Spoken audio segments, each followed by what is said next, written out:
ये वो ज़माना था जब दुनिया की सबसे ताकतवर तहजीबों में से एक मिस्र अपनी शान और शौकत के उरूज पर था। दरियाए नील के किनारे आबाद ये सरजमीन जरखीज खेतों, बुलंद महलात और अजीम शान इमारतों की वजह से दुनिया भर में मशहूर थी। ये वो मिस्र था जहां बादशाह को सिर्फ हुक्मरान नहीं बल्कि तकरीबन मुकद्दस हस्ती समझा जाता था।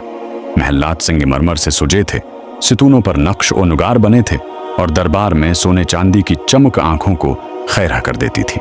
लेकिन इस जाहिरी चमक दमक के पीछे एक सख्त तबकाती निज़ाम भी मौजूद था। ऊपर बादशाह और दरबारी अशराफिया और नीचे आम लोग, मजदूर, किसान और गुलाम। अवाम की जिंदगी मेहनत से भरपूर थी। खेतों में काम करना, दरियाए नील से पानी लाना, मट्टी के घरों में सादा जिंदगी गुजारना, यही उनकी दुनिया थी। बाजारों में खजूरें, अनाज और कपड़ा फरोख्त होता। लोग लंबे कतान के लिबास पहनते, सिर ढांपते और शदीद गर्मी में भी मेहनत करते रहते। मिस्र इल्म व फन का मरकज भी था। नजूम, ख्वाबों की ताबीर और कदीम उलूम को बड़ी अहमियत दी जाती थी। इसी माशरे में जहां ताकत ही कानून थी, जहां गुलामी आम थी, जहां सच अक्सर दब जाता था, वहीं एक नौजवान आया जो न मिस्र का रहने वाला था, न शाही खानदान से ताल्लुक रखता था, लेकिन उसके पास कुछ और था। ईमान, सब्र और अल्लाह पर कामिल यकीन। यही वो मिस्र था जहां तकदीर ने एक गुलाम को कैदी बनाया और फिर कैदी को वजीर। ये वो सरजमीन थी जहां अल्लाह ने तारीख का एक अजीम बाब रकम किया और उस बाब का नाम था हजरत यूसुफ अलैहिस्सलाम। कभी आपने सोचा है कि एक बेगुनाह इंसान जिसे सिर्फ सच बोलने की सजा मिले, वही इंसान एक दिन तारीख बदल दे? ये कहानी है हजरत यूसुफ अलैहिस्सलाम की, एक नबी, एक कैदी और एक अजीम सब्र की। हजरत यूसुफ अलैहिस्सलाम का किस्सा, जिसे कुरान में अहसनुल क़िसस, बेहतरीन कहानी कहा गया है, उनके भाइयों की हसद की वजह से कन्वे में डाले जाने, मिस्र में गुलाम के तौर पर फरोख्त होने, अजीज मिस्र की बीवी ज़लीखा के झूठे इल्जाम में जील जाने और आखिरकार ख्वाबों की ताबीर की सलाहियत की वजह से मिस्र के वजीर खजाना बनने पर मबनी है। ये जेल आम जेल नहीं थी, ये आजमाइश की जगह थी। लोहे की सुलाखें थीं, अंधेरा था, खामोशी थी, लेकिन हजरत यूसुफ अलैहिस्सलाम का दिल रोशन था। न शुकवा, न फरियाद, न शिकायत, बस सब्र और अल्लाह पर कामिल यकीन। कैदी हैरान थे, ये कैसा इंसान है जो कैद में भी मुस्कुराता है, जो दूसरों का दुख अपना समझता है। हजरत यूसुफ अलैहिस्सलाम बीमार कैदियों की खिदमत करते, भूखों को अपना खाना दे देते और सबको अल्लाह की तरफ बुलाते। लोग कहने लगे, हम आपको नेक लोगों में से देखते हैं। यह पहला मौजिज़ा था, कैद में भी किरदार का मौजिज़ा। एक दिन दो कैदी हजरत यूसुफ अलैहिस्सलाम के पास आए।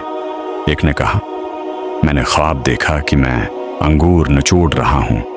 दूसरे ने कहा, मैंने देखा कि मेरे सिर पर रोटियां हैं और परंते उन्हें खा रहे हैं। वो दोनों बोले, हमें उसकी ताबीर बता दीजिए, हम आपको नेक इंसान समझते हैं। हजरत यूसुफ अलैहिस्सलाम ने फौरन जवाब नहीं दिया। पहले फरमाया, ये इल्म मेरे रब की अता है, मैं तुम्हें एक अल्लाह की तरफ बुलाता हूं। कैद खाने में एक नबी तौहीद का पैगाम दे रहा था। फिर ताबीर बताई, तुम में से एक रहा होकर बादशाह को शराब पिलाएगा और दूसरा सूली पर चढ़ाया जाएगा। कुछ दिन गुजरे, एक कैदी आजाद हुआ और शाही दरबार में पहुंच गया, दूसरा वाकई सूली चढ़ गया। हजरत यूसुफ अलैहिस्सलाम की बात लफ्ज बे लफ्ज सच साबित हो गई। यह था इल्म इलाही का मौजिज़ा। हजरत यूसुफ अलैहिस्सलाम ने आजाद होने वाले कैदी से कहा था, बादशाह के पास मेरा जिक्र करना, लेकिन वो कैदी भूल गया। साल गुजर गए, हजरत यूसुफ अलैहिस्सलाम कैद में ही रहे, लेकिन न शकवा न नाउमीदी। ये था असल सब्र।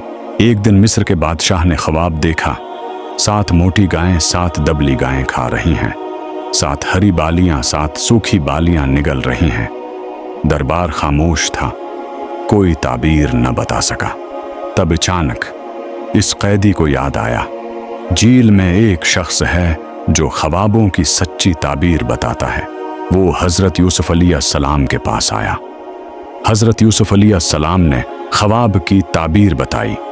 7 साल खुशहाली आएंगे, फिर 7 साल कहत, और साथ ही पूरे मुल्क को बचाने का मंसूबा भी दिया। ये सिर्फ ख्वाब की ताबीर नहीं थी, ये क़ियादत थी। बादशाह ने फ़ौरन रिहाई का हुक्म दिया, लेकिन हज़रत यूसुफ अलैहिस्सलाम ने कहा, पहले मेरा मुकदमा खोला जाए। उन्होंने कैद से निकलने से पहले अपनी बेगनाही साबित करवाई, और जब सच सामने आया तो सबने मान लिया ये बेकसूर था।